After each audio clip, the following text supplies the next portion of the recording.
All of your work in a recording studio requires good speaker systems so that you can hear what you're doing. Pro studios use several sets of speakers to monitor the audio in different listening environments.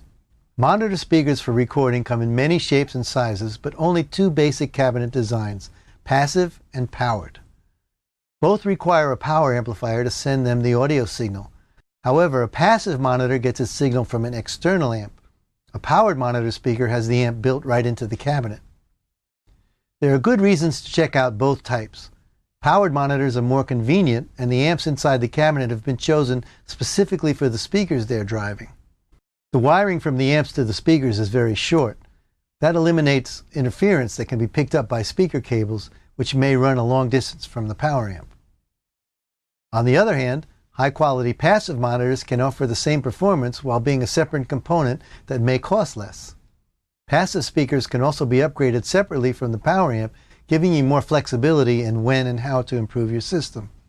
If you're putting together your first recording system, you'll probably appreciate the convenience and size of a good set of powered monitors that fit on a desktop or mount easily on a wall. But pro studios use other monitors of different sizes for very good reason. The kind of monitors most engineers use to get an accurate mix are called near-field monitors. These monitors usually fit on a desk or the mixing console and are positioned somewhere from about 3 to 6 feet away from the listener. Pro studios use near-field monitors that are tuned to reproduce sound as faithfully as possible. To put it another way, these monitors don't color the sound the way many home speakers do. Many studios also have larger monitors that also sound bigger. As we'll learn in the video on sound and acoustics, these speakers move a lot more air, which gives the sound more volume and also more bass. These monitors give the engineer a better idea of what a recording might sound like in a large room or a dance club.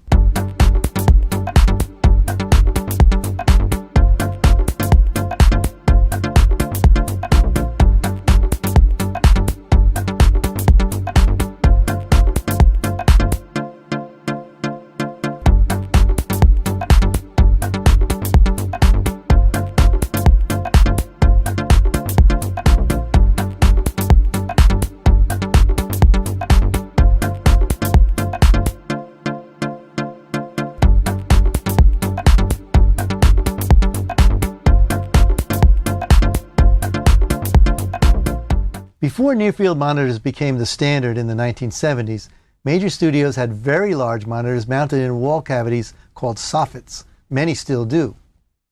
Studios have also used very small mono speakers to test how a mix might sound on less expensive gear such as AM radios and boom boxes.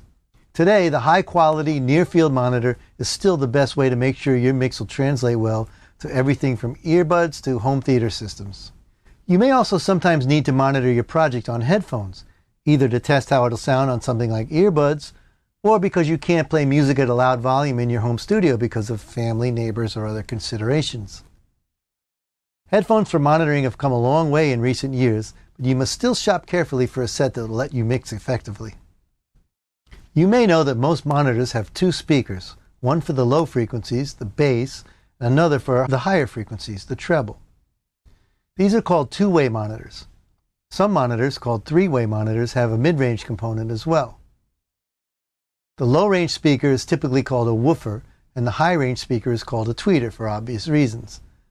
Woofers and tweeters are designed very differently in order to do their jobs the best way. Woofers are much larger and have large magnets in the back that help the speaker cone vibrate. The vibrations of the cone reproduce the low frequencies in the audio signal. The tweeter is a much smaller component that's designed to efficiently reproduce the higher frequencies in synchronization with the woofer.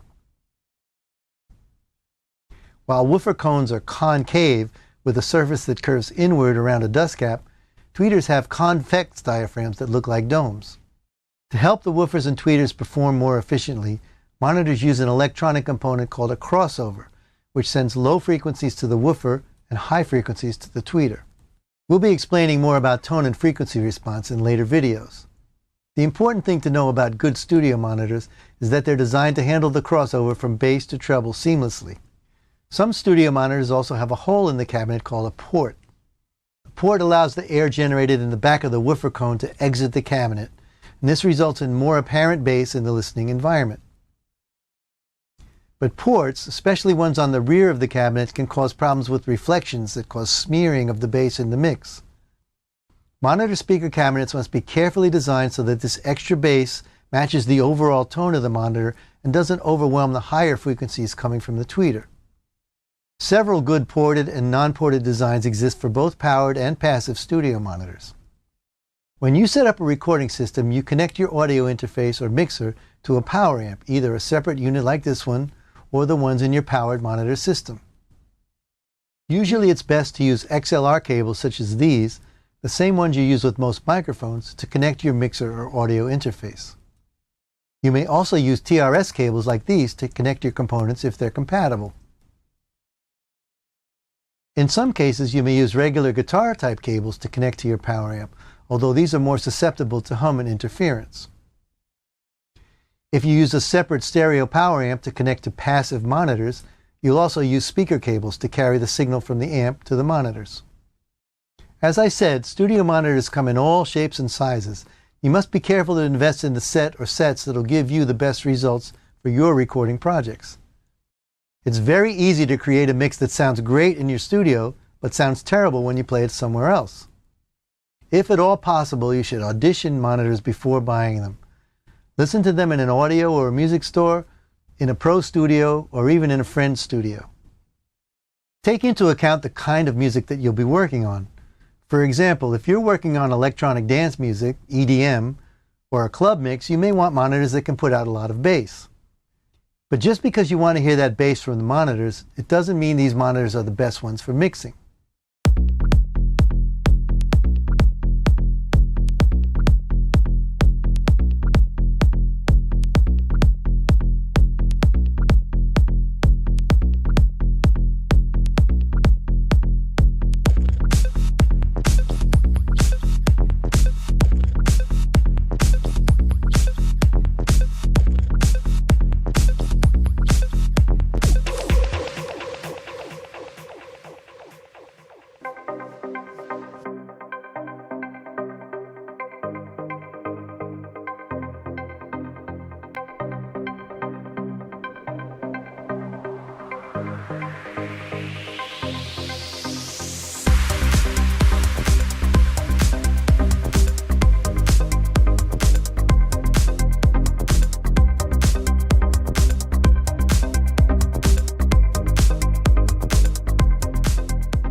As we'll see in the videos on mixing, it's easy to get confused if you're using the wrong monitors.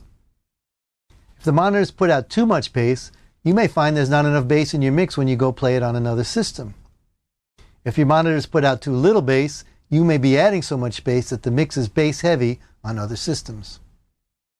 The best compromise is to mix on monitors that are designed for sonic accuracy, even if they don't sound that great, and test your mixes on a bigger system whenever possible.